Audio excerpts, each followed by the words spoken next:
ئەوەرەیان سنوورێ پارێزگەها دۆکدرەوشەکە مرۆڤی و دەرونیە خراپدا دژین کو نێزیکەی 5 ساڵانە دناڤە کەمپەدا و دکاڤل و خانیان خراپەدا بەرگەرمە هاوینێ و سەرمایە زڤستانێ بێزار بووینە. بە 5 ساڵە من بنبا نایلۆ نازانین مەدبی حمایەکە مە چێکردبانم چوبانە جێت خۆ مالێت خۆ مالێت مەشبەر خۆشترکە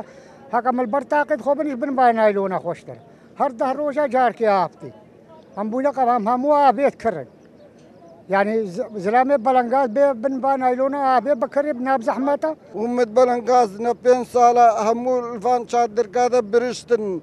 همو نهر هوليكيش هموانين الفان شادر كذا تزاني في قرمي وزحمته وآفة كيما وارزاقي كيما وهمود بلنغازن. ما بتري 190,000 خزانه الپارێزگەها دهوکی هەنە نزیکەی 500,000 کەسانش ئاوارە و پەنەبەرە ڕێژەکە گەلەکە کێما ئاوارە زڤریە وەگەریە سەرجێت خۆ هەمیژی زانن کۆ پرانیا ئاوارên پارێزگەها دهوکی ئەین 92 سادەیشوانە برایدمێت ئێزیدیە و گەرێک ئەگەرە ئەف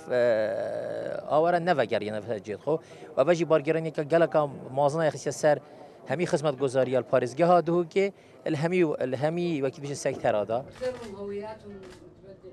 وەزیرێ کوچ کوچبەران حکوومەتە عێراقی پشتی گەڕیانەکە دناڤە ئەوارە دەتبێژێت بزاف هەنا بۆ ڤەگەڕیانە تەڤە ئەواران بۆ سەرجهێن وان. حقيقة كانت فترات صعبة منذ عام 2014 وإقليم هەرێمی کوردستان بەرپرسایەتی گەورەی ئاوارەکانی لە ئاستۆ گرتووە لەم چوارچێوەیەشدا دەمەوێت سوپاسی حکوومەتی هەرێمی کوردستان و گەلی کوردستان بکەم بۆ هەڵگرتنی بەرپرسیارەتی کام و کورتەکان و لە خزمەتگوزاری نەخۆشخانەکان و هەموو ئەو ڕۆژەی کە هەرێم لە ئاسۆی گرت هەروە ڕێکخراوەکانی ڕۆڵێکی گەورەیان گێڕاوە وەزارەتی کۆچ و کۆچبەران و وەزارەتەکانی تریش هاوکار بوون لە گەڕانەوەی ژمارەیەکی زۆری ئاوارەکان و ئەمڕۆژ گەڕانەوەی گشتگیر و داخستنی کەمپەکان ڕاگیرەوە هیواداری ڕێکخراوەکان هاوکار من لەگەڵ حکوومەتی هەرێمی کوردستان و پارێزگاکان تاکو ژمارەیەکی زیاتری ئاوارەکان بگەڕێتەوە. مخيمات